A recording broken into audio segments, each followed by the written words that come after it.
Well, if you're new to the channel, first of all, I take a look at a whole bunch of Kickstarters. That should have been clear from what I just said a minute ago. But either way, we tend to dive in, or I tend to dive into these from a sense of covering the basic Kickstarter, general overview, and then, of course, whether or not it makes sense to back it now, wait till retail, whether it's a good price, all of that. A lot of conjecture. That's the way things are. And especially nowadays with freight prices increasing, there is a little bit more guesswork than there usually is, because I'm trying to predict a price now that is their own, the publisher's own guess of the price a year from now. So things can be more wrong, but I'll try to be as clear as possible when I'm not confident, or we'll see. Either way, side point, this episode, I'm calling this title, I don't know exactly what the title is going to be, but the title is something along the lines of all the canceled Kickstarters, because we are seeing I'll have to do a full dedicated video on this at some point, but we're seeing more and more canceled Kickstarters as we go. Basically, things are rough out there. This is simultaneously one of the most funded weeks in terms of the sheer amount of funding. Thanks to Lords of Ragnarok and Too Many Bones,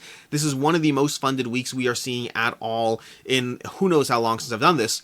But also we're seeing a lot of smaller creators, their projects funding, their projects staggering. We have like 4 cancellations this week, 4 cancellations. And that's nothing compared to the amount of cancellations we've seen in the past month or so. There's been way too many cancellations in the past month or so. Then we have another 4 or so not funding yet, that is just struggling and limping along. And then either way, we'll dive into it. Let's go ahead and start this off. Timestamps down below to all the relevant sections. We're going to start with all the things that are canceled and not funding, and then we're going to move to updates, and then we'll move to the actual board games of the week, all that, Kickstarters, crowdfunding, the game found as well as Kickstarter, all of that. That was way too long of an intro.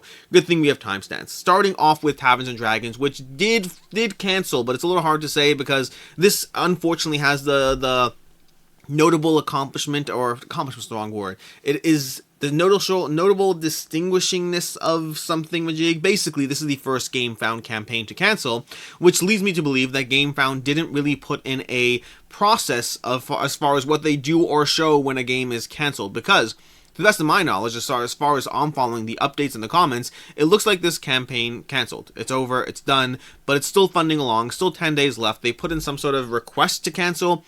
I don't know exactly how this plays out. All I know is Taverns Dragons supposedly canceled. They did hit their funding goal. Yes, they did. And yes, they still canceled. And oh no, the outrage.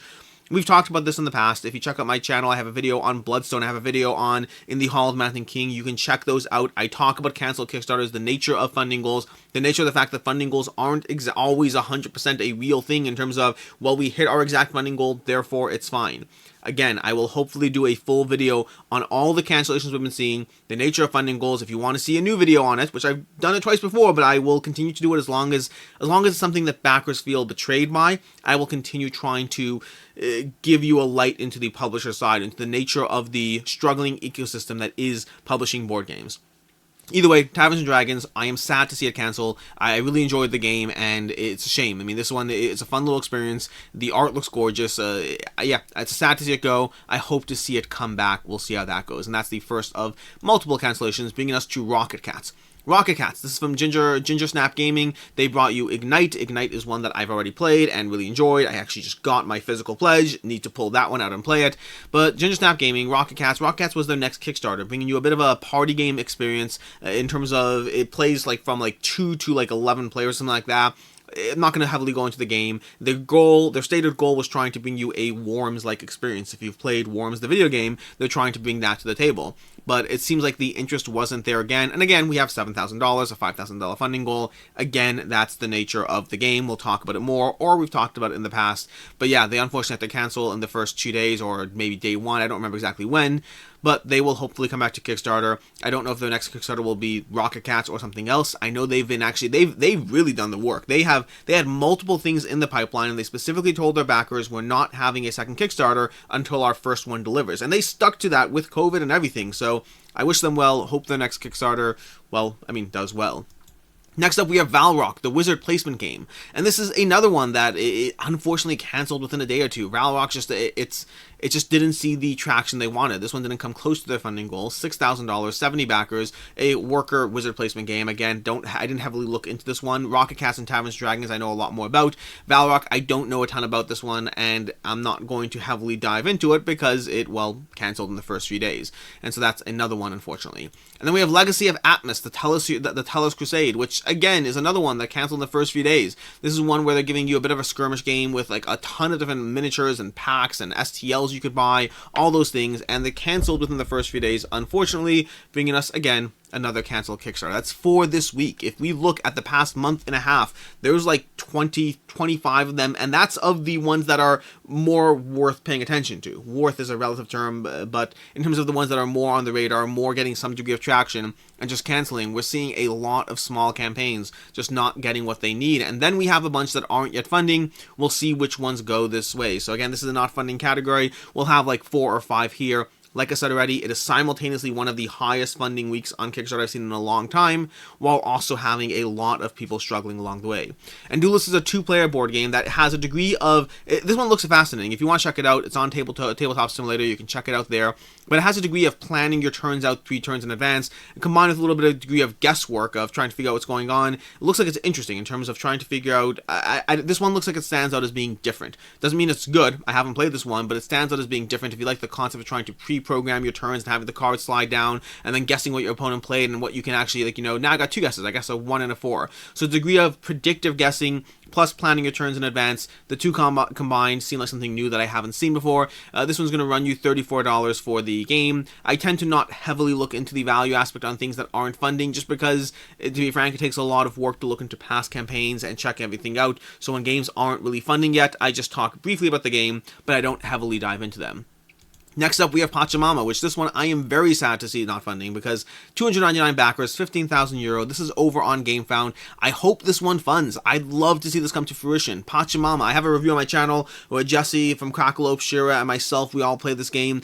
Shira gave it a 5 out of 5. Jesse and I both gave it 4s. I really like PACHAMAMA. It is a solid deduction game. I compare it to the Search for Planet X. Those 2 games feel the most similar as far as giving me an experience of there is a preset answer before you even begin the game.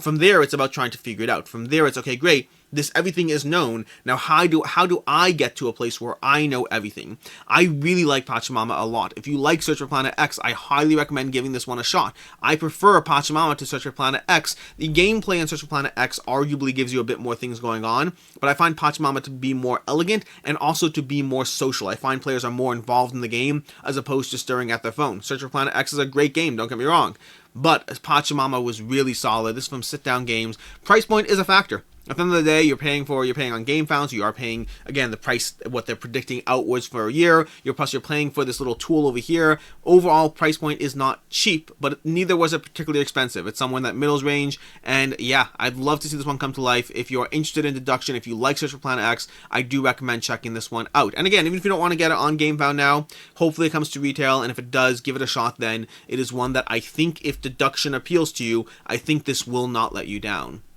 Next up, we have DreamWeavers. The DreamWeavers is a 2-player. I'm just trying to pull my little toys from this thing here because I've dropped 2 of my stuff already. I like to play with like dice and gimmicks as I talk. I've already dropped 2 on the floor just because I was fiddling too much. Either way, DreamWeavers. DreamWeavers is a tug-of-war game between 2 teams as you try to figure out and navigate the unconscious mind. 91 backers, $5,000. Another one that is just struggling, and I do not see this one making it. PACHAMAMA, for context, Duelist still has a chance. PACHAMAMA still has a chance of funding, and DreamWeavers, I am just skeptical based on where they are so far. It is always a bit of a guesswork in terms of Kickstarter, GameFound, and crowdfunding, but generally you have to hit a certain point to even have a chance, and then even then, that chance may not be what you want. PACHAMAMA and Duelists may well fund, only to find out that they actually were looking for more and they didn't get the traction they need. Those things are absolutely possible with those funding goals and the nature of fake funding goals. So yeah, DreamWeavers. DreamWeavers is one that's just struggling along. I do not see this one funding, unfortunately. Hopefully they come back to Kickstarter. We'll see how things go. It's just so hard to pour your energy, your life into a game that doesn't go somewhere. It must be, yeah, I mean, sometimes just games just don't actually fund, and it is what it is. Next up, we have CARAL. CARAL is one that, CARAL is from I always forget the name, it's Funtails. I think Funtails. Yes, Funtails. I always forget the name because when I see their games, I think Glenmore. I don't think Funtails, I think Glenmore because that's what I associate. But either way, CARAL from the same publishers as Glenmore. That's why I think Glenmore. Funtails, this is their newest game that's coming to Kickstarter from the designer of Carcassonne, from Klaus Jürgen Ware. I never know to say his name exactly, but from the designer of Carcassonne and from the publisher of Glenmore, we have CARAL, which takes the modular approach. It's combining the gateway accessibility of Carcassonne, of the designer of Carcassonne, with the modular approach of Glenmora and bringing that to CARAL. CARAL, where you have a retail option, which I don't recommend. If you're getting the retail option, then I recommend waiting for retail. And this one, by the way, this one almost certainly will fund. $36,000, 23 days to go. This will almost certainly fund. I'm not worried about that. But it's still in the not funding category. But overall, I do recommend getting the if you are interested in this game, I recommend getting the deluxe edition of the game. The base game, the retail edition, if you want that, get it at retail. The deluxe edition, on the other hand, they said it's exclusive deluxe edition, not available in retail stores. Now, factor in, that does not mean it's not available except on Kickstarter. It may be available outside of Kickstarter. They didn't say it's not available outside of Kickstarter. They said it's not available in retail stores. So maybe directly from the website, maybe conventions. I don't know. I didn't see any information there. But that said, if you want to get it on Kickstarter, it'll run you $99, which is not cheap to get the game. And the flip side is this is a game that is all about building pyramids, and the retail edition of the game doesn't give you those pyramids. It gives you little tiles that you lay over one another, which is definitely a less inspiring way to play this game. This game it's a fun little gateway game with modular approach. It's a solid game, and it's one that I would not want to play this with just plain tiles, and that's unfortunate because the flip side is you're paying $100 to get the game, which is not cheap, especially for something that is in the gateway category. So I think CARAL is fighting a bit of an uphill battle in general. The nature of the price point combined with the fact that it's on the lighter side does make it a bit of a harder sell. In general, lighter games do not do as well on Kickstarter. There's actually numbers and data on this, but lighter games do not do as well on Kickstarter. You see over here, you can see the cardboard pyramid tiles in case you don't get the deluxe. It's just not the same degree of oomph on your table. But yeah, that's the tough one over here. CARAL is a game that I do recommend. I do think it's a solid game, but the price point on it is a harder recommendation. Again, I do bias towards liking heavier games, so it's always that difficult balance there. But we have the Architect, the Giant Snake, the Giant Anaconda. It's all about, I didn't really talk about the game that much. I probably should do that. It's all about basically navigating this board, running around the board, taking different action slots, and then building pyramids along the way. There's like 6 different modules that plug and play to add different aspects of the game, to add variability to the experience, whether it's these emissaries, whether it's gold cards, a whole bunch of different ways to play and adjust the experience. But basically, it's mostly about taking actions and trying to navigate whether you rush endgame because you think you're winning, or whether you're pushing and pulling, trying to get as many points and potentially score more, and stopping the person who's rushing endgame from actually winning the game. Fun little tense little battle, but yeah, that's CARAL.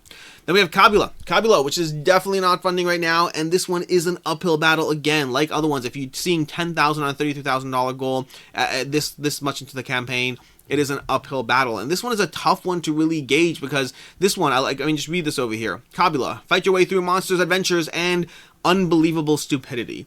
They are leaning heavily. They're leaning heavily into the concept of just a crazy, ridiculous world over here of just weirdness. That's what they're leaning into. They're leaning into weirdness, and you can see some of that by, let's see if we can scroll down. You can see, the Floppa, the Alpha Wannabe. Look at this horse with the t-shirt and the flaming fires and the mohawk. That is just the craziness they're going for. And then they have the unicorn lion, and they have miniatures for some of these if you want the miniature pledge. And so again, they're leaning heavily into the craziness. They're leaning heavily into the silliness.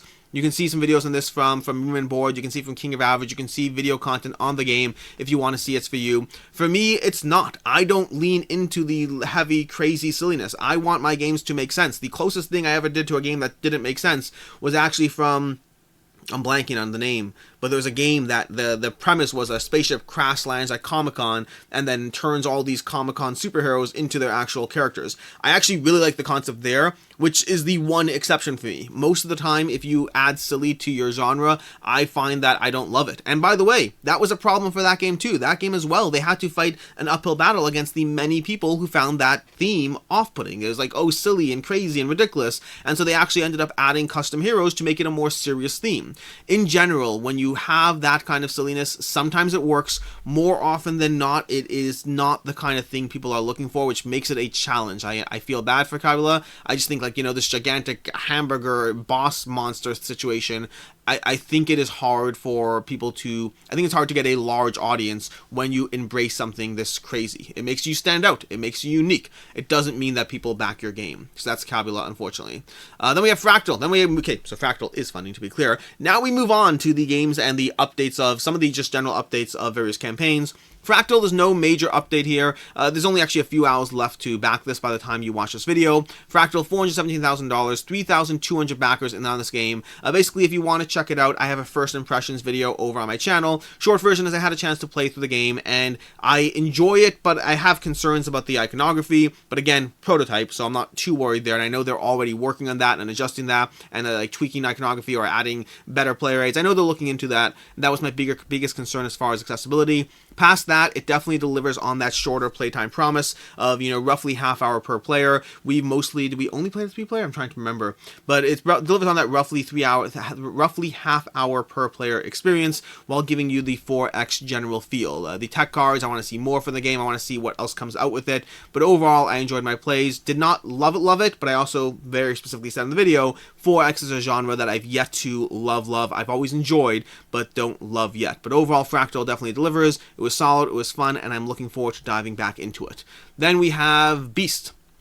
Beast is a game where if you missed it, I believe, and I'm filming this before this happened, so I don't know, but if you missed it over on some channel, I don't know exactly, somewhere, I have a live playthrough of Beast. I'll throw a link down it. It's not live by the time you watch this, I assume, but either way, I'm playing Beast with the creators of Beast, so you can check that out. 4 days to go, 2 days by the time you watch this, $473,000, 6,100 backers. That is amazing. I am very happy for them, and this is a really, really solid game. I really enjoy Beast. I gave this one a 4 out of 5, and I think it will be a 5 out of 5 when I play the final version, because my biggest complaints about the game, they actually addressed in terms of the Kickstarter, in terms of giving hunters more abilities, in terms of not taking away the hunter's weapons, the hunter's main card when they die. So overall, my biggest concern with the game was I really enjoyed playing Beast. I thought it was so much fun both being as the Beast and as the hunter, but I preferred playing as the Beast, and they're making it so that they give me more reason to dive into the hunter experience. That is just a side point. I've talked about this campaign already. The reason I'm talking about it today is because they released an all-in pledge. Effectively,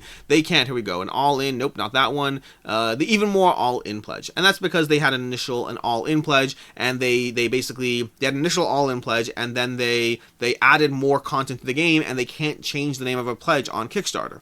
So they changed it to the even more all-in pledge, where they give you a discount on all the add-ins for the game. My initial stance of this game, well, first of all, personal preference is I love the game. Whether you should get it on Kickstarter or not, my initial stance hasn't changed significantly.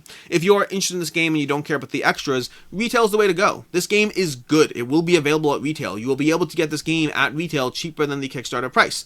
But if you want any of the extras, and the extras over here, let's see if we can show you what they have as far as extras over here. I don't know how well this is sorted over here. Let's see if we can scroll down. But they're giving you basically extras you can get on Kickstarter that will not be available at retail, and they're giving you bundled pledges with a discount. If you want those extras, then Kickstarter is the way to go. If you don't care about those extras, wait till retail. It's a good game either way. It's a great game either way, and it's one that I think you'll enjoy. As far as the extras, they have the acrylic standees with all the beasts, hunters, and summons, so you get those over there. We have the sleeves for the game. We had unique art elements, and then we have, where are they? We had player screens. I'm looking for the player screens. They added more player screens basically to the game. Here we go. The mini map and screen, and they have unique ones for all the different beasts, so you can both track your map and see your abilities, giving you the custom stance there. And they have all of that in the all-in pledge, where we have the fine art print, the custom sleeves, the acrylic standees, the Kickstarter exclusive 6 custom screens for the mini map. So yeah, if you want the extras for this game, back the higher all-in pledge. I believe it will hold its value, because I believe this game is ridiculously good. Everyone I know who's played it has had an incredibly good time playing it. You combine that with hard to get things, I think that $100 pledge will hold its value just fine. But if you're interested in just the base game, well then go retail, because you don't need these extras. There are acrylic standees, there's sleeves, there's custom art, there's mini maps, mini screens. None of those things are really enhancing your gameplay. They are extras. So decide if you want those and back accordingly. And then lastly, Verdant. Verdant, no major update here. It's just this was a Kickstarter campaign that launched like 4 weeks ago and had one of the longest Kickstarter campaigns that you generally see nowadays. But 9,691 backers. This thing may cross 10,000 by the time it goes, which this I believe makes this makes Verdant This makes Verdant Flat Out Games' most backed Kickstarter to date from Calico and Cascadia. So if you want to back this, just a reminder that this is still on Kickstarter, still available at least for another 2 days, and at a $29 price point, which is ridiculously solid. That's the price point of their last games, which makes it, good on them for being able to maintain the same price point amongst a changing and whatever ecosystem that's adjusting constantly. Anyways, that is all the stuff Which brings us to the new campaigns. 20 minutes into the video, we get to cover the new campaigns, and if you are missing any campaigns, first of all, if there's anything you want me to cover, throw it in the comments. Assuming it has more than, well, 7 days left, I'll be able to cover it next week. That said, there are some specifically this week that I left out because I am trying to make this video not be an hour and a half. I do have my coffee, which, by the way, I will take a sip, and yes, it is 10:45 at night, I don't care. But coffee or not, let's go ahead and go into these campaigns, and let's see if we can keep this video under an hour. I'm doing what I can. I'm trying. We'll go into it. Snapshot, a wildlife photography game. 326 backers, $11,800 so far raised. This is one where the shipping is really what kills it, unfortunately. The overall game looks pretty fun. The overall game is about basically taking snapshots of these various animals. You're going to be trying to research. So there's two aspects of push your luck in the game. There's both drawing the cards themselves, and then as well as that, there's the rolling dice to try to figure out if you can get what you need over here. The art looks good. The game looks fun and simple. The biggest problem with the game is the price point, in my opinion. The price point, where if you look at the game itself will run you roughly $28 for the game, but if you're in the US, that $28 game is going to run you, let's find the shipping over here, that $28 game is going to run you, nope, the shipping, I passed it apparently, where'd we go, over here, I don't see, there we go, that $28 game is going to run you 15 pounds of shipping. That's basically going to not double your cost, but you're going to be looking at going from $28 to like $44, if not more than that, $45, $46 for the game with the shipping to the US. Now, if you're in the UK, whole different conversation. If you're in the UK, I mean, honestly, I assume most of the backers here are in the UK based on the shipping prices, because it nearly doubles the game, which is just hard. If you are interested in the game, check it out on Tabletopia, see if it's for you. As far as will it hold its value or not, with that pricing, with that shipping price, I do not think it will. I mean, small games are a hard sell in general, and when you have a shipping price that bloats the expense of the game that much, even though the game does look like a fun little puzzle, it looks like a fun little system that if you enjoy this style of lighter, simpler games with a degree of strategy around a fun little puzzle of an engine, then I think you'll like this game. But it's just the shipping price makes it a very hard sell. Unfortunately as well, the second problem is that with 326 backers, this is not a game where I would say that you should expect to see it in retail. It may be picked up, but it's less likely. Kickstarter may well be your only chance past the secondhand market, which might make this game a hard to track down game. If you are interested enough in the game, by all means get it. Will it hold its value? I do not think it will. I think that shipping really takes it out of the equation as far as being a game that if it's not for you, will you be able to turn around and get your money back on it. That's Snapshot. Then we have Travis D. Hill's Union Station. This is from, what was the last one he had? He had Rivet Heads, he had another one before that. He does a bunch of these smaller games on Kickstarter that do not have retail distribution, which off the bat means if you want Union Station, your best chance of getting it is the Kickstarter. There will likely be no retail distribution, which means the secondhand market and Kickstarter are your options. Now, 7 days to go, 810 backers. This means this will likely cross the 1,000 backer mark. As far as the game itself, the game is one of those stock train game systems, all condensed into a fast, punchy package. I don't know heavily in terms of what differentiates this one from other stock train games. In fact, we have another one that's more of a pick up and deliver, even just today. But either way, this is a game where it's all about managing the stocks. You can check out before you play. They have an overview over on their channel. You can look into that. And this covers the general difference of what makes it special. If you're not familiar with cube rail games, the small footprint, the emphasis on timing, the share valuation trumps route building, because these games tend to have both shares and routes. There's tons of games in the genre.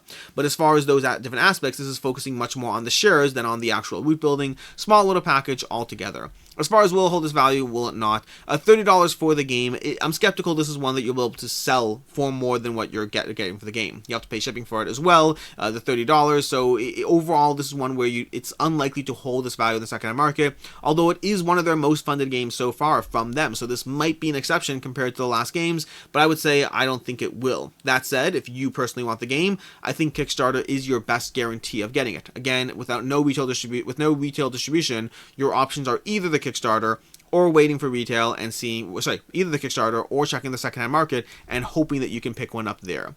That is Union Station. Next up, we have Small Railroad Empires plus mini expansion plus playmat. This is basically an expansion for Small Railroad Empires that gives you, you have a playmat and a mini expansion, and then of course a reprint as well. This is from Arcona Games. They recently had Magna Roma that I covered, and Small Railroad Empires. They actually have like Small Samurai something as well. They have a few of these games. But Small Railroad Empires is basically, I believe it's a pick up and deliver game. It's a route building set collection and route building.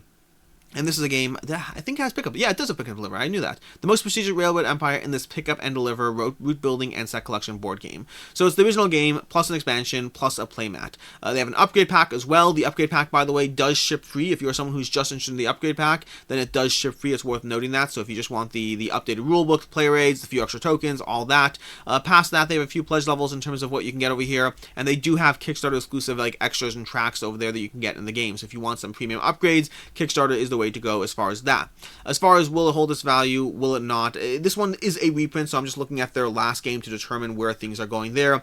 And as far as that goes, this is one where it seems that it did do a decent job of holding its value. You lose a few bucks in the shipping. It's not one, in terms of if you find this is not a game for you and you want to turn around and sell it, it's one that you will likely take a small hit on the shipping, but it actually did a decent job holding its value. Their games are decently rated and they're low availability outside of just buying it direct. So overall, this is one where I would say your best option is getting it on Kickstarter in terms of if you want to guarantee it, but understand that it will likely not hold its full value, will likely lose a little bit on shipping. Again, it's the nature of smaller games, and that's only getting harder as the world changes around us. Then we have Too Many Bones Unbreakable. This is like, again, we have $2 million right here alone. This is why this is one of the most funded weeks I've been covering on Kickstarter between this and Lords of Ragnarok, and also a few other games. There's a bunch of expensive games out there that were still worth covering. Either way, Too Many Bones Unbreakable, this is 7,000 backers already, and they're already working through stretch goal after stretch goal after stretch goal, and there's no major updates since I covered this in my Should You Back It video. If you want, I have a review of the game over on my channel. To be clear, I have a review of Too Many Bones. I do not have a review of Unbreakable. I do not have that game in front of me at all. And then additionally, I have a Should You Back It covering the full campaign of Unbreakable, going over things, although things have changed since then. Off the bat, the short version over here with Too Many Bones, we're going to try to go into it as condensed as possible because I did a full video on this already. Short version with Too Many Bones is their stuff is always available and nothing is exclusive. So you could wait and get it after the Kickstarter if you want, and you're paying a slight premium to do so. But it's only a slight premium, meaning Kickstarter is the best chance of getting anything here. If you are someone who's new to the series, if you are someone who's getting all the new content, if you are someone who's whatever degree of anything that you want here, Kickstarter is the best price point to get things. That said, it's the best price point by a small amount, although that does go up the more you back. Those bigger bundled pledges with higher savings off MSRP, then it becomes a bit of a better deal. But if you just want the base game, if you just want Unbreakable, if you just want any of that, you're saving a few bucks compared to waiting. So in general, my recommendation for the entire Too Many Bones campaign is whatever you know you want, get now. Whatever you are not sure you want, if you're not sure about any of the systems, if you're hoping you'll be able to play it at your friend's house next month and therefore you don't know if you should back yet, just wait. You're not paying any major premiums to wait, so if you're not sure, it will all be available. At times it will be between print runs, but it is something that you could wait for rather than spending hundreds and hundreds of dollars on if you're not sure. This stuff will be available in the future again and again and again. Nothing here is exclusive. That's the biggest thing. So again, if you want it, by all means, this is the best price by a small amount. If you don't know if you want it, hold off and wait. There's no reason to jump in on it now if you're not sure, or minimal reason, I should say, not no reason. As far as the game itself, they have multiple pledge levels, and they actually added a new one since we've talked last. They add over here, let's go through the pledge levels. They have Unbreakable here, all the new gameplay content. This is focused on people who love Too Many Bones, like myself, and want the new stuff, like myself, but it's not otherwise a cohesive set, because it is giving you Unbreakable, expansion content for Unbreakable, and then expansion content for Too Many Bones Undertow. So understand that if you back this pledge, you should have Undertow. Otherwise, this is not a good pledge for you. That 40 Waves in Dolor, that's Undertow content, so make sure you have Undertow or are getting Undertow if you back this new gameplay content pledge. Then they have the Unbreakable as a standalone option. Seems like a good way to jump into the series. I still recommend the base game as the best way to jump into the series, but Unbreakable is going to give you more reasons to navigate around the map, so if that's something that's a concern for you, Unbreakable might give you a little bit more complexity and a little new thing to add. Keep in mind it only comes with 2 heroes, so I would recommend jumping and picking in another hero or 2 if you want that. Then we have the original base game over here, which you can just get from their website. You do not need to back this here. And then we have the Bones Basic Bundle. This is something they added for people who want to jump in on the game, but wanted their own deal. So if you're someone who's new to the series and you're like, but what should I get? This is definitely an option. You'll save $28 off the MSRP, so you are getting a small savings there. But overall, this is one that's giving you the base game, 40 Waves in Dolor, and it looks like, 3 different packs or 2 different packs of additional expansion content over here. So it gives you a small savings, but make sure you want that. Maybe you don't want 40 Waves in Dolor. Maybe you just want the base game plus, let's say, 2 character packs. So Same idea as before. If you want this specific bundle, it's a good place to jump in. If you want a cheaper entry point, I would still say that getting the base game on its own is still a solid way to go. Getting Unbreakable plus 2 expansions, that's a solid way to go. Both of those will cost you less than the $240, although again, you're getting less content. And then we have the Strategist Pledge, which is all gone. That's for people who want feature pledges of Too Many Bones, of Chip Theory games. Then we have the all gameplay, all content over here. If you are jumping into Too Many Bones for the first time, this is a great place to start if you are a completionist. And if you're a serious completionist, this is the way to go. I would not get this pledge, actually not entirely true. I'd have to do the math on this pledge, because this pledge gives you a very good discount. That $231 off MSRP, that's a very good discount on everything. But you're also getting a whole lot of stuff that, speaking for myself, I wouldn't care about. So I personally would have to do the math. If I were jumping in for the first time, I would have to do the math on what I don't care about and how much of a savings off MSRP there is, because stuff I don't care about is stuff I don't care about. So that's the weird balance there. Overall, Too Many Bones is an excellent, excellent game that is worth diving into. And if you're going to dive into it, the Kickstarter is a good place. But if you're still on the fence, you can wait. It'll be here tomorrow. It'll be here next week. And yeah, that's basically it over there. Lastly, I do want to talk about the fact that it's worth noting that Carcass, Too Many Bones Carcass, now comes apparently with its own little. Oh, it's not even listed here. Oh my gosh. Carcass has a stretch goal that they're adding a cookbook to Carcass. So if you want to back Carcass, if you're getting Carcass as an extra playable character, and Carcass eats other animals, then you can get a cookbook. Will it actually be a useful cookbook for real life? I have no idea. Am I incredibly interested in looking through it? Yeah, I am. Especially since I won't be paying extra for it. It'll be coming with Carcass as an extra character. And so yeah, that's basically Too Many Bones. I spent plenty of time talking to this one. I spent more time talking about it in a full dedicated video that you can check out there. I like this game. I recommend this game. Doesn't mean you need to spend $1,100 getting all the stuff for this game. Sorry, I'm just going to keep scrolling through this because I want to see all the stuff. They've been adding all the reprints as specific things you can buy here. So all this stuff over here is just new stuff. I mean, they said this stuff's going to be available in the Pledge Manager. They're adding even more of it over here. This is the stuff I have to grab because I have all the Too Many Bones content, but I do not have all the extra Chip Theory promo pack stuff. So apparently that's going to run me some extra dollars over there. Anyways, moving on to Somewhere Under the Rainbow. 322 backers, $25,000 raised, 16 days to go. This is an enchanting family game about collecting unicorn poop. To quote Shut Up and Sit Down, this is a game where you're wading through feces. Genuinely, you are wading through unicorn feces, which is a fun little sentence to say. This is a game about collecting unicorn poop in their little tiles. You have this little tile tree over here. You're moving your creatures around the map and then collecting the unicorn poop in order to convert that and trade that into, well, food basically, to feed the unicorn, to complete the circle of life and build out the rainbows of unicorn poop. That's basically the game.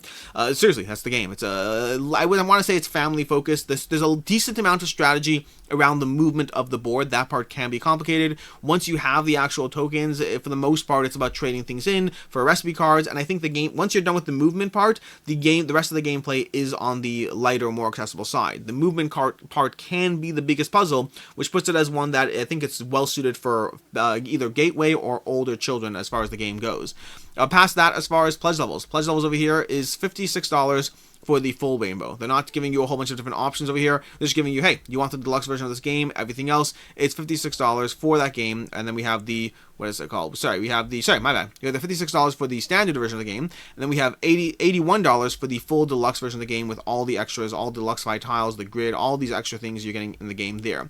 The insert, we have the deluxe components here, the glow in the dark, the wooden rainbow maker, the golden plastic nuggets, dual layer boards, all those extras here. This is one of those times where I love dual layer boards. Love them.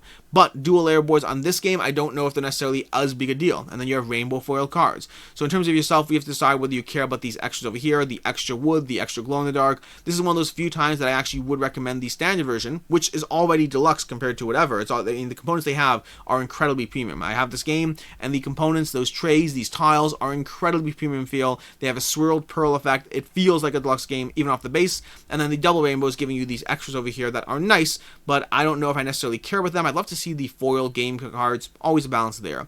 As far as pledge levels, should you back it, should you not?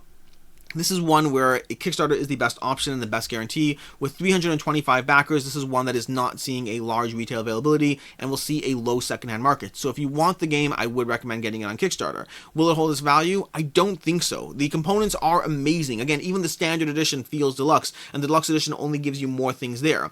But past that, as far as the game, the demand for the game, I don't know if it's a theme, if it's the lightness, the family focused. I don't know exactly where it is, but it's not seeing the mass adoption you might see. It's funded, which is great. It's awesome. And in 16 days to go, it'll continue to grow. I would say if you are interested in this game, Kickstarter is the best place to get it, or the best guarantee of getting it, but it's one where you likely will not be able to turn around and sell it if you find it is a game where you'll be able to turn around and sell it. You likely will not be able to turn around and sell it for what you paid for it if you find it's a game that's not for you. Moving on, we have Lords of Ragnarok. Lords of Ragnarok from Awakened Realms, 875,000 euro raise with 18 days left to go. This one is their sequel, the spiritual successor to Lords of Hellas, although the games are very different. Again, there's lots of content around this game. You can check out a gameplay over on Dice Tower. You can check out a gameplay on Quacklope. You can check out a gameplay on How It Plays, previously Antlab Games. You can check out the review over on my channel. You can check out unboxings from On Table, the unboxing over my channel. There's plenty of content around this game. This is a spiritual successor to Lords of Hellas. This is utilizing the same core gameplay mechanics while being a very different game. Like Too Many Bones, I have a full dedicated Should You Back It video that I have over on the channel. You can check that out. Well, you can check that out. I'm going to go over the high notes over here, and we don't have a lot of changes since that. Basically, across the 19 days left that we have to go, is it 19 days? Across the 18 days left that we have to go, they're basically releasing new stuff every other day. So we'll see like another 9 reveals as far as what content you have in your stretch goal box. The pledge levels over here. Pledge levels are going to be Mythic Pledge Sundrop, which gives you 169 euro for the all-in, including Sundrop. We have 99 euro for the core pledge, and that's basically all we have right now. They will be unlocking and showing us all the other options, the all-ins, the optional buys, all those stuff as the game progresses. I assume there will be optional buys. I do not know there will be optional buys. There definitely will be a Sundrop as far as a way to Sundrop just the core pledge. They said there'll be that. They haven't shown it yet. But again, if you want everything pledge over here, 169 euro for everything, and that's going to give you the train expansion as well. Giving you, oh, look at these miniatures, look at that, and all this stuff. It gives you the base game, it gives you the terrain expansion, gives you lots of stuff, and I do recommend the terrain expansion overall if you're getting the game. I think it will add to the playability of the game. Past that, and then we have, look at that, we have Nilfheim, we have Jotunheim, we have all these different realms over here. You have the various settlements and the temples that will go on the board, and then the insert and all that. That's everything going on there. As far as updates, the most recent update, they basically have 2 updates as far as what we have in content. We have the day 1, which we have over here. Day 1, they're releasing the I don't know what they call him, but basically, what's his name from the sword person? I can't remember his name, but him as far as another monument, so to speak. Not so to speak, as another monument. What's his name? Heimdall, there we go, thank you. Heimdall as another monument for the game, and then they have the other update, which is showing us the rest of the Heimdall pack, whatever it is, where they have a new rune type. I don't know what's going on with this, but they have a new rune type. They have the Valknut rune markers, which means if you get the rune upgrade pack, you'll also get those upgraded rune markers, the Bifrost key, the Asgard token, the Heimdall help card. I have no idea what's going on with this stuff, but I'm intrigued about the gameplay elements it adds to the game. Lords of Ragnarok is one that I really enjoyed. Again, you can check out the review over there. As far as should you back it, should you not, very short version is this is an expensive game. Whether or not you personally want it is a different conversation than whether it will hold its value. This game will absolutely hold its value. Awakened Realms games generally do. If you do get this game, I highly recommend getting split wave shipping. You'll pay an extra like $8 or so, but you'll actually get the game a year in advance, which generally is worth it, both personally as well as if you decide it's not a game for you and want to turn around and sell it. So both personally as well as holding its value, I believe it's a better option there. This is one which is giving you more area control options. It is 100% true that I can recommend. I mean, you'll be paying, once you factor in shipping, you'll be paying like $130, $140 on the low end. That's even before you Sundrop it, just to get this game. I could recommend Blood Rage and Inish and possibly, I mean, Blood Rage and Inish might take most of that. Blood Rage and Inish and maybe Kemet, maybe Cyclades, depends on how much. But you can fit in 2 or 3 solid area control games into that price point. Absolutely. And so whether or not you want this game is a different conversation. This is a really solid game, but it's not necessarily better than Blood Rage and Inish and something else being added to your cart and checked out. That's always the balance with the Kickstarter stuff over here. Now, you will get amazing miniatures. You'll probably get Sundrop miniatures. You'll get a full box full of expansion content. So again, if you are interested in this from a stance of will it hold its value, is now the best time to get it, The answer there is 100% yes. If you are interested in this, but you have other games on your buy list, then that is a different conversation. You have to decide whether it's worth jumping in on Lords of Ragnarok compared to any other, well, area control or anything else games that you're looking into. That is overall Lords of Ragnarok from Awakened Realms.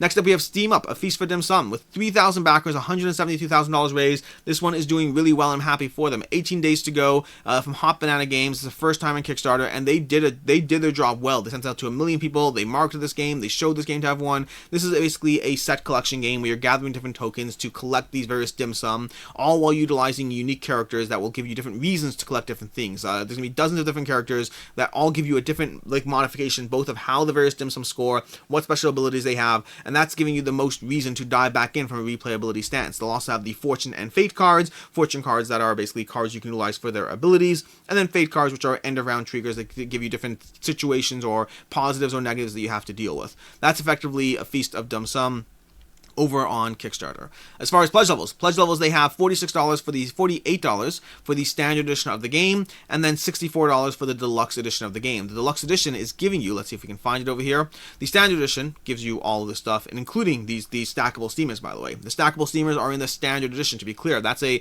premium component, but in the standard edition of the game. As far as you have the boards, we have the cards, we have the characters, the main score pad and the fortune cards, all that stuff over there. The Fate and Fortune mini expansion, which is free to all backers, still included there. And then we have the deluxe edition of the game, which is going to run you roughly $63, $64, and that's giving you 75 additional squishies for the game, plus the 12 Chinese Zodiac Animal boards over here, and then we have, what do we have? We have the add-ons, the Kickstarter exclusive add-on over here, the Squishy Steam Bun. Now, first of all, if you sign up to the newsletter, you can check this out on the FAQ has a link for you, but if you sign up for the newsletter before the campaign ends, you'll get one Squishy Steam Bun for free, so that's great. That's another option over there, and yes, if you want the more Squishy Steam Buns, you can buy as many as you want as well. And then we have a custom wood insert. If you want E-Raptor insert, they have that available on the campaign as well for another $30, which is a reasonable price for, a wooden insert, wooden laser cut insert, all of that. That's basically what's going on here. And again, $200,000 raised. That is awesome. I'm very happy for them. Should you back it? I'm saying why. Because I'm reading why back now, and I'm trying to say should you back it. So, why back now? Should you back it? All of that. So basically, short version is I don't know on this one. That $64 price point over there for the Steam Up Deluxe edition of the game. This game will almost certainly go to retail. It has enough of an adoption that someone would, I don't know if they've found an official retail partner yet, but there's clearly enough of a demand for the game that this one should go to retail. They should find a retail partner. Someone should be trying to snatch them up and trying to work with them to try to bring this game to retail. In general, when you have games that have thousands of backers, usually that's a good sign that there's a demand for the game. So as far as getting the game now versus later, you can always wait till, you can likely, not a guarantee, likely wait till retail and get this game cheaper. As far as the deluxe edition of the game, if you want everything over there, that's where it's a harder one. The same logic applies. 3,000 backers on this game, the campaign's not over yet, does mean that the deluxe edition of the game, especially with those squishies, people like squishies for their tokens, and they're going to want those 75 little squishies that are deluxe of this game. Think of the Everdell berries in terms of their little squishy berries you see in Everdell. People will want those extra tokens. People will want to pay for those extra tokens, and I believe that makes the deluxe edition of the game more in demand. Do I believe it will hold its value? It's hard to say for sure. This actually reminds me of Dog Park that was recently on Kickstarter. A game with a passionate audience, a game with tons of backers who are interested in the game, and then the question on the table of how much will people on the secondhand market pay for the game because they want your specific copy. They've played a game, they liked it, and they want the deluxe edition of the game. So I think this is likely going to hold its value as far as the deluxe edition of the game, but certainly not a guarantee. It's one of those balances where I'm just not confident that it will, while thinking that there's a decent chance that it will. But overall, that's the Steam Up, A Feast for Dim Sum. Again, as usual, best guarantee is getting the game on Kickstarter, but I imagine this one will go to retail. There's clearly a demand for this game. Moving on, we have Senjutsu, Battle for Japan, 8,947 backers. This thing grows like crazy in the first few days. 9,000 backers, $844,000 raised. This is coming to you from Stone Sword Games, who brought us what's the other game? The other game they brought us last time was Hogs of War. Hogs of War, the miniature game, was a game that was on Kickstarter. We talked about that one last time. And Senjutsu, Battle for Japan, is bringing you a bunch of things over here. So this is basically a tactical combat game. It has a solo mode. It has a 1 to 4 players. You can play with multiple people people. You can play solo, cooperative, competitive, all that. But it's basically a game where you're playing these cards to try to predict out what your opponents are going to do, how they're going to act, how they're going to navigate around the board, whether you can pivot, turn, block, attack, all those things, while basically balancing your unique characters in the game. Plays in roughly 20 minutes. Lots of content around this game. There's content from a Hungry Gamer. There's content from Not Board Gaming, Mark Dainty, Not Board Gaming. There's One Stop Co-op Shop, and King of Average also has content, which he did not like the game, which is worth mentioning that if you're looking for critical content too. King of Average has a review you can check out as well. So there's positive and negative content. I mean, Mark Dainty, I know, loved this game. Hungry Gamer loved this game. One Stop Co-op Shop, I believe, this is me reading into it, sounded like he enjoyed it, but not necessarily as much as the others. This is me reading into it, so apply my own conjecture to the game. I'm trying to find the quotes and testimonials about the game. Where is it? What's in the box? So let's go to pledge levels. I'll find those testimonials soon enough. Either way, pledge levels over here is we have the deluxe game pledge over here, which gives you $68 for, well, everything. Gives you a bunch of options. Gives you the Path of the Ronin solo narrative campaign, the Winds of Change solo narrative campaign, the Neoprene Math, the Metal Player Kame tokens, the Senjutsu Premium Art slipcase, giving you all of that. But yes, there are optional buys as well. If you want all the characters, there are optional buys as well. So this is a deluxe pledge. It's not an all-in pledge. And then we have, for $49, we have the Samurai Core pledge. Let's go through these visuals over here. 35 pounds. 35 pounds, $49 for the Senjutsu Battle for Japan pledge over here, which gives you everything you're seeing here. It gives you a bunch of characters, a bunch of miniatures, the asymmetrical character tokens, the 6 advantage tracks, Kame Tark, the 30 solo AI abilities. All the stuff you're seeing over here is in the basic pledge. And then the Ashiguru standee opponents, the stretch goals over here for funding goal, all these things we're unlocking as you go through the stretch goals because they funded incredibly well. Again, 9,000 backers, that's awesome. And then, scrolling down, we have the add-ons. We didn't get to the deluxe set yet. We have, let's see what we get to it. The Shadow Under the Steel, is 18 pounds, $25 for the Assassin and the Ashiguru. We have, again, the same thing for the Sailor and the Monk. We have Yasuki and the Retainer. We have the Yojimbo and the Ona Bugeisha. I hope I'm saying that right. For $14, you have the Ghost of the Night. They're just bringing you tons. For ink drop miniatures, you get for $10, you can ink drop all the miniatures. Just tons and tons of add-ons, and I know people have been asking for an all-in pledge. I imagine we will see one coming. I do not know if we are. That's the core pledge over there. Then the deluxe pledge for $69 gives you some things that were not in the optional buy section, to be very clear. So we have over here, we have the premium slipcase, the metal wings, we have the Winds of Change solo narrative campaign, both 1 and 2. I don't know why it's only showing 1 here. I believe you get both of them in the campaign. And then we have the Neoprene Mat. And again, some of these things are not available in the optional buys. I don't know if they'll be added later or not, but the deluxe pledge is the only way to get those if you want those over there. Although now that I'm thinking about it, they have, because I imagine there'll be an all-in pledge. There might not be, though, because they had an early bird option, which means the way they'd convert, and that early bird option was not based on backer number, it was based on picking a specific early bird pledge. So I don't know how they actually would handle an all-in unless they do it in the pledge manager. Either way, I'm getting sidetracked about the game over there.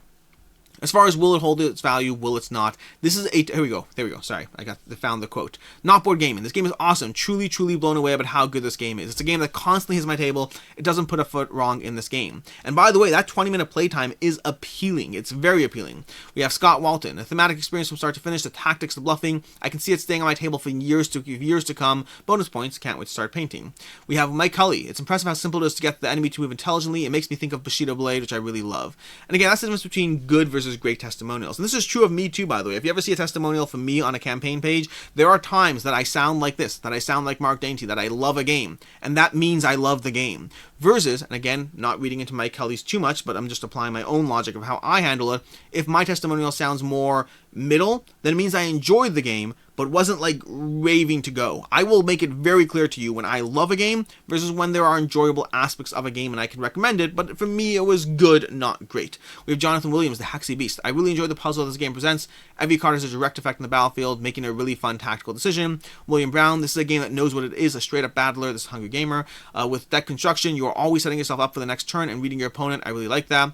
We have Chris and George, which I'm not going to keep going. And then we have over here with the unboxing from the King of Average, and we'll have his review you can check out as well. So, should you back it? Should you not? Lots to unpack here. This is a hard one to say for sure. This one falls squarely in that ground of I'm just not certain. If you just want the core game, this thing's going to make its way to retail. I have to imagine it will, with the sheer amount of temptation, the sheer amount of people backing this game. This is one, if you want the core alone, then retail might be the way to go. It's going to come down to the extras over here here as far as which one you get. Whether if you want this game on Kickstarter, the extras turn this from an accessible, appealing $45 price point to a $100 plus game.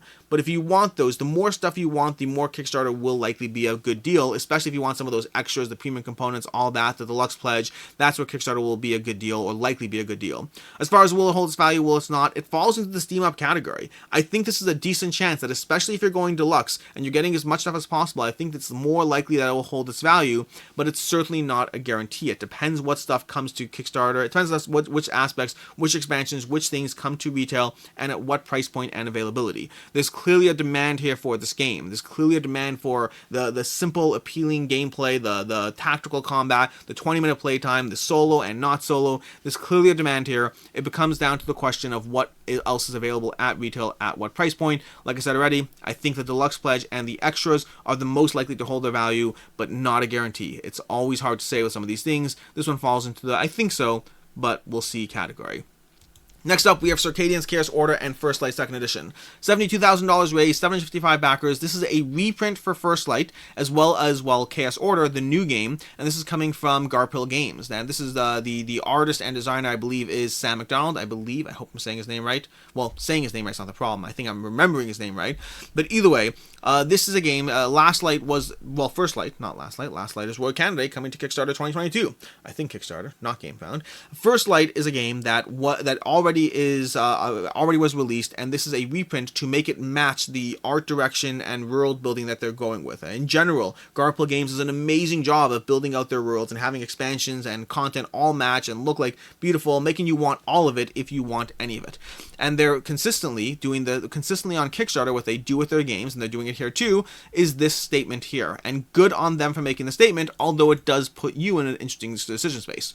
Kickstarter or retail. Chaos Order and First Light will both be coming to retail in various languages. There are no exclusive items in this Kickstarter campaign. If you prefer to wait for the items to become available in retail, we are 100% okay with that. Please just choose whichever option works best for you. We don't want anyone to feel pressured into backing this campaign and fear that they might miss out on exclusive content. They've done this for their last several campaigns. They've made it very clear that, hey, you want to back and support? Awesome. We appreciate having you here. You don't? You want to wait for retail? Totally fine. We're not making anything exclusive. They are not relying on any FOMO whatsoever, which is great, but also not great. It means that if your goal is to support the publisher, then absolutely, by backing it on Kickstarter, it will give them the biggest chunk of the pie, and it gives you a reason to jump in on the games.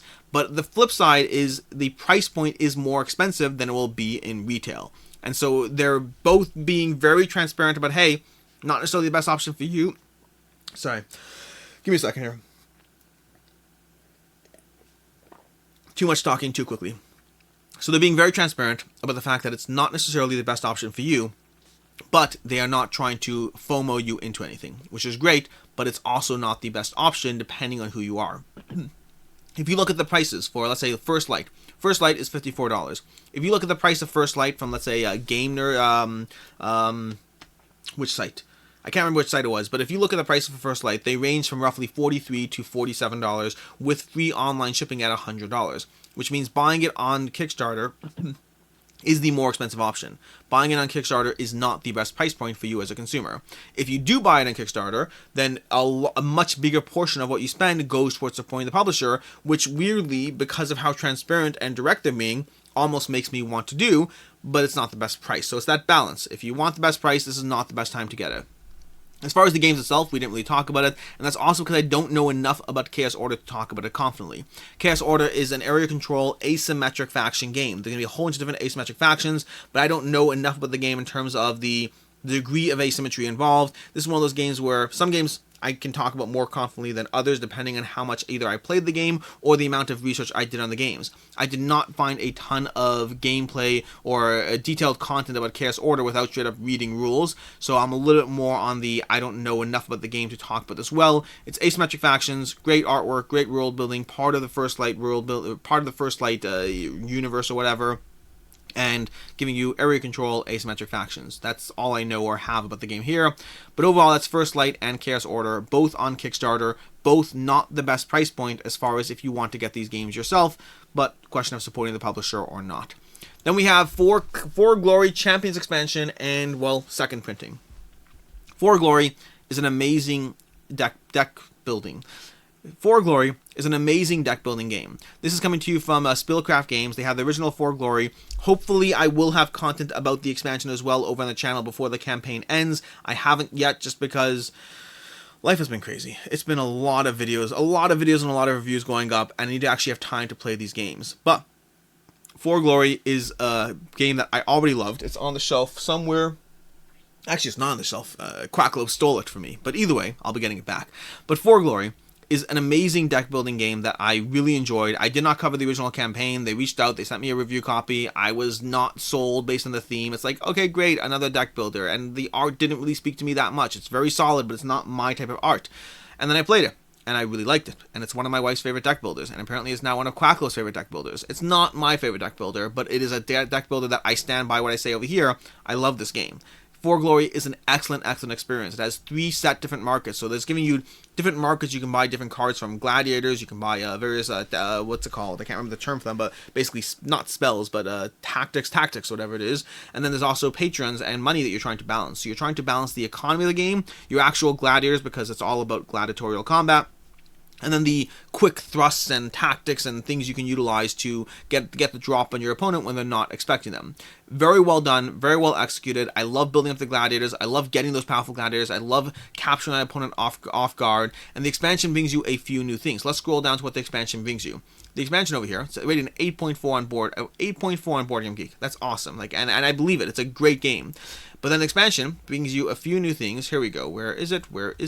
What does expansion do? New content. First of all, they bring you upgradable champions. So if you want champions that can upgrade as you play the game, you'll have that. That's not something the original game had. It's giving you new blessings. So you have a new version of like tactics, whatever it is. We have hybrid cards that give you multiple type cards so you can utilize do things. Like, so for instance, you now have cards that could be gladiators that are played out of your reserve, which is a new way of playing the game. And then we have new supply cards in general, and then we have multiplayer mode, so you can now play up to 4 players instead of just 2 players, as well as a solo mode. So it's now moved to be a 1 to 4 player game. I have not tried any of the new content yet. Hopefully I will be before, well, the campaign ends. Jeremy Howard, I know, has dived into it in terms of if you want to see his solo content. Again, most people I know who've played the game have really enjoyed the game. As far as pledge levels, you have the complete collection. Let's go ahead and scroll down the sidebar here. We have $25 for the Champions expansion, just giving you the Champions expansion. We have $30 for the Champions expansion Premium Edition. So if you want the Premium Edition with more coins, the Legends expansion will have it's both an optional, both something that will cost extra money after if people want to buy it, as well as giving you some unique art as well. And then we have $45 for the base game, $59 for the complete collection bundle, giving you everything, and $60 over here for the premium base game. And then lastly, $79 for the complete Premium Edition. Premium Edition gives you a bunch of metal components and everything. Should you back it? Should you not? This one depends on what we're looking at. If we're looking at the base game only, based on looking at the secondhand market, based on the last campaign, it looks like you'll probably lose around $10 or so on the secondhand market if this is a game that's not for you and if you're looking to sell it. Meaning you likely will lose something. The Kickstarter is, again, the best place to get it, to guarantee it, as opposed to hunting on the secondhand market. But if you're wondering if it'll hold its value, the base game alone likely won't. As far as the expansion, if you're interested in the expansion, I absolutely recommend getting on Kickstarter. Generally, this falls into the category which I usually talk about with many things, which is people who are selling the expansion on the secondhand market likely will be selling the base game as well. It is infrequent, not never, but it's infrequent where you find expansions by themselves, especially when they have more limited print runs. So if you are someone who is looking for the expansion for yourself, if you have the base game, like myself, if you have the base game and you want the expansion, Kickstarter is almost certainly the best place to get it. Even if you save $5 by getting on the secondhand market, you likely won't find it easily, which makes Kickstarter the better choice over there. But if you're looking for the base game, then yeah, Kickstarter guarantees it. But if you want to hunt it down the secondhand market, this is one where you can likely get it a drop cheaper. That is For Glory. Next up, we have Reinforcements, the card game. 500 backers, $25,000 funded, $25,000 on a $10,000 goal. This looks like, basically this is War if War were turned into a real game. By real game, I don't mean real game. By real game, I mean War, in case you ever thought about it, has 0 decisions. There are 0 decisions you make in the entire game of War. It is an exercise in learning the structure of gameplay, but there are no decisions you ever make in a game of War. You play a card. If the cards, if you either win or maybe you tie and then you keep playing cards. There are 0 decisions you make in the entire game of War. The only decision you make is whether you play the game or not. Or whether, I guess, you flip the table and walk away. I guess those are the decisions. The gameplay, there's nothing. Reinforcements attempts to take the war concept and turn it into a game where there are more decisions. You can have different ways of navigating and playing out your cards, and then you have the reinforcements concept, where you finally, after doing all the actual gameplay stuff that they've added to it, you have reinforcements, where you yell and both draw the top card of your deck to have reinforcements. So they're maintaining the reinforcements aspect of war, where there's a blind card draw, but the rest of it comes down to the positioning and the cards. Art looks great, very abstracted. The actual gameplay, don't know much about, looks intriguing. We have, again, Stella from Meeple University over here checking out how it plays if you want to check that out. The game looks intriguing. I'm also not sold on it. I mean, this is one of those simple card games where it could go either way. But I like the art, I like the concept, very intrigued by it. But overall, where are we on should you back it? So, Classic Edition of the game will run you $24. This is for a lighter, simpler card game. We have the Gold Edition of the game will run you $49. And then you can get packs of it as well if you want everything else, and you get the Mythic Edition and all these other things over here. Short version is, I do not think this is one that will hold its value. There is a Kickstarter exclusive version of the game, but I think this is more targeted towards mass market gamers who are intrigued by the concept of what if war were better. I don't think the target audience is most of the people watching this video, who are likely people who are backing designer games, which is like the audience of, you know, Too Many Bones and Lords of Ragnarok and Steam Up and all these other games, which are more in the designer category. I think Reinforcement's target market is someone who is a casual gamer who wants something more, which is nothing wrong with that. That's awesome. It looks like a great way to bring people in, but I don't think the second-hand market on Reinforcements will be very good. I think this is one where you'll lose heavily if it's not a game for you. Moving on, lastly, we have City of the Great Machine. This is lastly. We are only briefly over the hour mark. I was worried this thing would be an hour and a half long for context. City of the Great Machine is a reprint coming to Kickstarter. This was not reprint. This was a canceled Kickstarter that's coming back to Kickstarter. We have 692 backers, $55,000 funded, 26 days to go. There's a gameplay over on Quackle's channel. You can check out that. I've played this game 2 or 3 times? 2 times. I've played this game 2 times now. Or is it 3 times? I can't remember. Was it maybe it's 2.5 plays? I don't remember. For context, sometimes a half a play, especially when you're doing gameplays, is getting in that extra half a game before you start playing, so you have a full, streamlined idea of how the game plays out. Either way, I'm getting sidetracked. City of the Great Machine is one where there's a one versus many game in which you have one player playing as the Great Machine. This Great Machine that the civilization has built to solve all their problems, only to find out that the Great Machine knows better about what's good for us than we do, and has slowly been turning people into machines because they behave better when they're machines.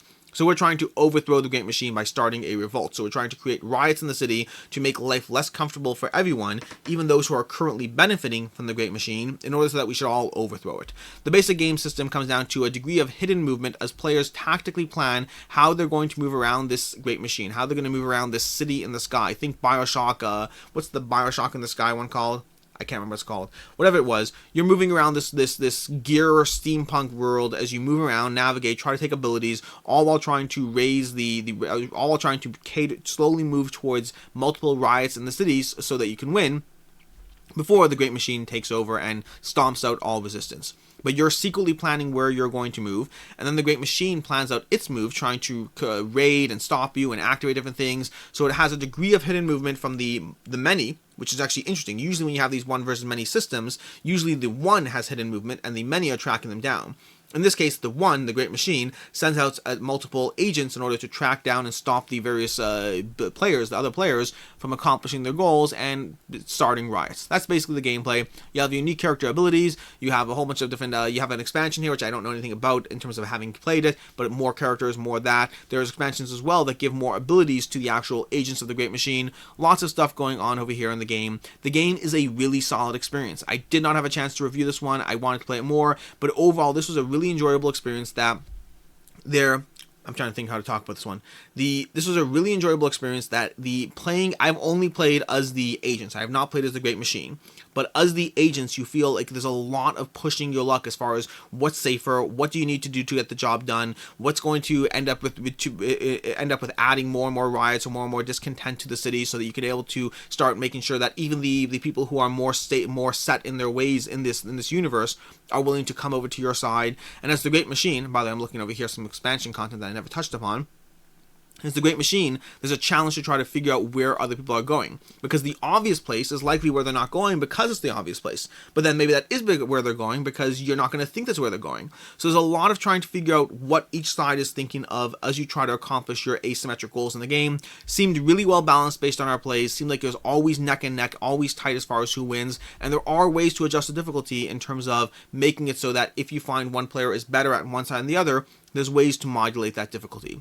As far as the Kickstarter, because I spent a long enough time talking about it. Kickstarter comes with a few different options. We have $60, which brings you the regular edition of the game, and that comes with the regular edition stretch goals as well. And then we have the Master of the City for $90, which gives you the expansion content of the game. So you have the expansion content, you have all the extras, basically everything you have for the game. The game does come with some Kickstarter extras. So let's go through this campaign page.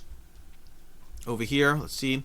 The game comes with some Kickstarter exclusive extras. If you start scrolling through it, you'll see that everything with the little, here we go, there we go. The machine enhancement and the Oracle Zeppelin module, those are going to be extras from, I believe, the base pledge. I have to double check. And then there's more expansion content as well, the Master of the City. So you can see you have limited printing for the stand-in heroes. So limited printing is not exclusive, but limited, whatever that means. And then we have the Kickstarter exclusive Devia Tech Invention card. And then there were some more, I believe. We have the exclusive promo cards, the alternate servant cards. We have the Oracle Zeppelin, that's already listed over there. We have the machine enhancement. So there's a bunch of extras and exclusives to this pledge level, which brings us to the price point, should you back it, should you not.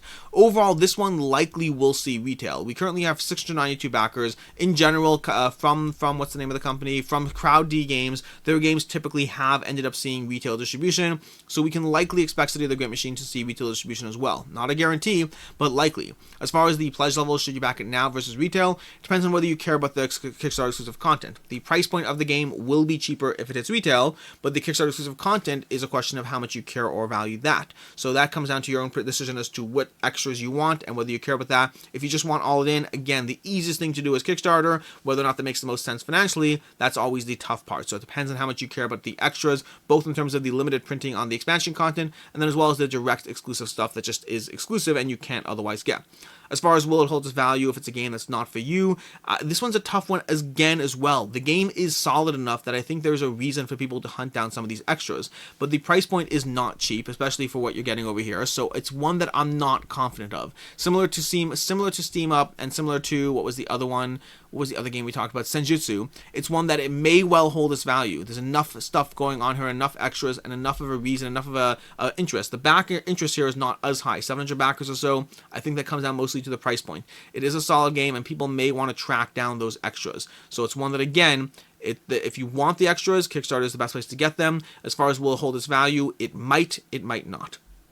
Which brings us 1 hour and 5 minutes into this video to our picks of the week. And this one is almost unfair because picks of the week this week are, I have 2 picks of the week in general when I do this. In general, I have 1 pick of the week, which is my highest degree of interest, and then 1 pick of the week, which is the best value, the most likely to get its money back if you back it, and Kickstarter is the best place to get it as opposed to waiting to retail. Although in this case, it's GameFound, not Kickstarter. For both my picks of the week are from GameFound. Too Many Bones Unbreakable, absolutely my interest pick of the week. I love the Too Many Bones universe. It is an amazing system. It's such a solid game. I really enjoy it, and yeah, I love Too Many Bones. It's a really good game, and I'm just excited. I want more content, even though I don't need more content for the game. That's the kind of excited I am for this game. And then we have Lords of Ragnarok is my value pick of the week. This is the one where Awakened Realms in general, their games are the most likely to hold their value. So this is a safe back.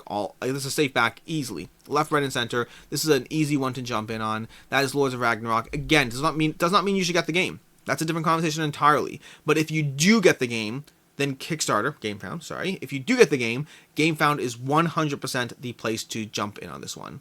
And that is overall 1 hour and 5 minutes. This is way too long. And this is with me cutting things out so that this video was quote-unquote manageable. Until next time, I am Alex Radcliffe from Board Game Co. And as always, I hope you have a good one.